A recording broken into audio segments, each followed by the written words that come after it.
Other news now. Ohio leaders are pushing back on Mayor John Cranley and Police Chief Elliot Isaac's request to reopen bars in an effort to quell violence. That includes Ohio's top cop.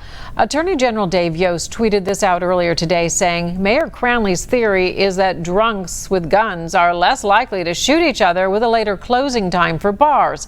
If that's the case, let's just keep the bars open 24/7 and solve the shooting problem altogether. He's got this one wrong. Walter Smith Randolph is live at City Hall after trying to talk with city leaders. Walter.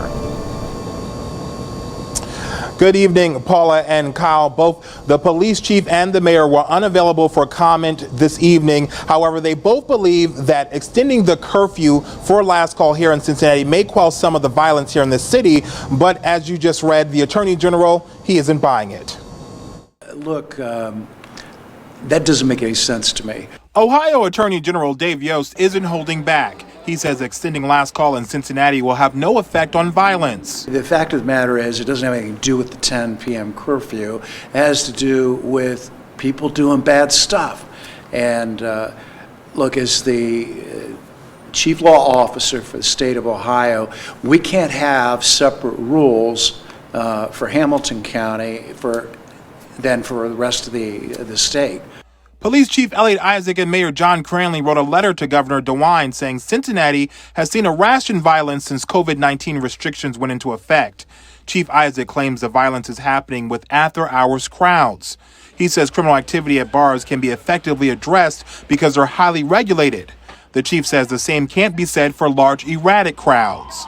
When people are at bars and restaurants, there are natural mechanisms that are set up. There's cameras, there's security, there are protocols that people have to follow, and I believe that helps, reduce crime. The notion that it's because the bars are closing at 10 o'clock, and if we just let people stay in a bar and keep drinking, that they wouldn't pull out their gun and shoot somebody, it just doesn't make any sense at all.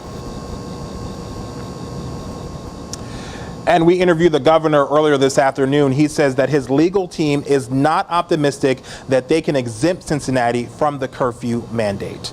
Paula? Well, Walter, it also begs the question, are we seeing this sort of correlation in other cities, especially the bigger ones in the state, where we've got a closing time that's early and then there's an uptick in violence? Do we know? Yeah, the governor is saying that the other mayors in other cities, major cities here in Ohio, are not seeing this correlation. Those mayors are saying that the curfew is working as expected. It is helping slow down the spread of the coronavirus. Right. Thank you, Walter.